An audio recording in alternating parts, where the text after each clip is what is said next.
One of the counter-arguments some people give against antinatalism is that suffering can, or does, have an ultimate purpose. To them, this justifies suffering, and thus, procreation, which leads to suffering. One of the problems with this argument is that that purpose is usually unknown to the individual. So if purpose to suffer justifies suffering, one has to ask, what value is it to the individual who experienced it without knowing of its purpose? Some might say that a benefit to the larger group is sufficient justification. On the surface, this seems reasonable from a big picture perspective, but there's a big problem with that. Suffering must be analyzed from the perspective of the individual, not some sort of collective or group.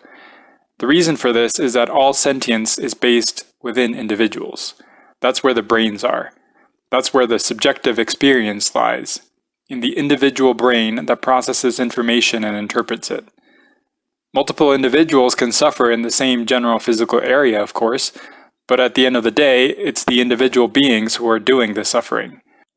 Talking about net suffering of a group is really meaningless in any practical manner, except to say that more people suffering is bad because it is bad for more individuals.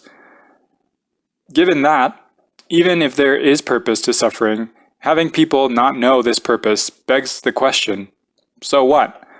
So what if there is a purpose to suffering if the individuals involved still suffer needlessly from their perspective? At best, this entails a kind of cruel, non-consensual sacrifice for others that inevitably is inequitable and implies one individual's value is less than another's. It implies some people's worth is less because they end up with more needless suffering than others, from their perspective. And what good is it to say all individuals have the same worth if the actual outcome of some people's subjective suffering is to suffer needlessly?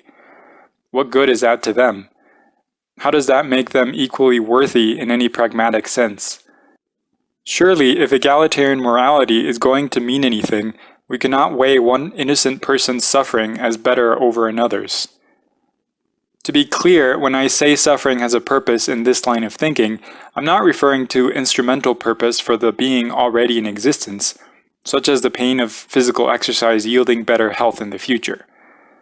Rather, I'm referring to an ultimate purpose that would justify bringing that being into existence when he or she otherwise would not have existed.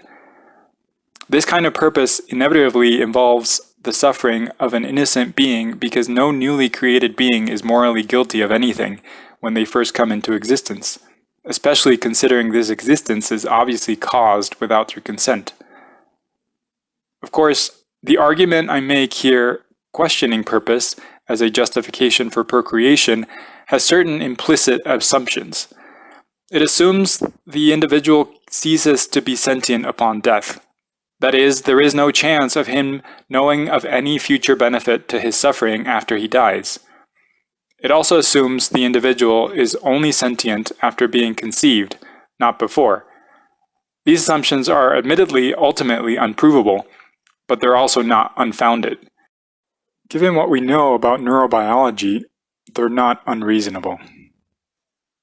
These assumptions, then, could be questioned by some religions.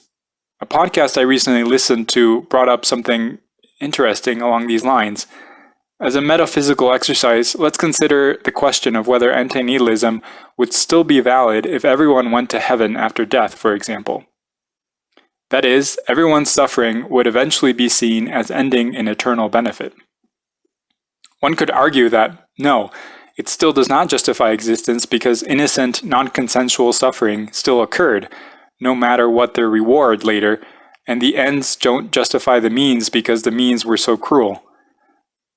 From a pragmatic standpoint, however, we currently cannot prove or have physical evidence for everyone being rewarded. Do we actually know the answer? No. The best we can do is act based on the available evidence. And since the available evidence points to some reasonable chance of beings only being sentient while alive, the safest, least harmful route is not to bring them into existence. Is it possible everyone will go to heaven? Maybe. But this is not certain. So, no matter what, we'll always be working with limited data and thus be gambling. And if we care about ethics and compassion, we have to do our best to minimize harm, especially when getting it wrong is so catastrophic. Thank you for listening.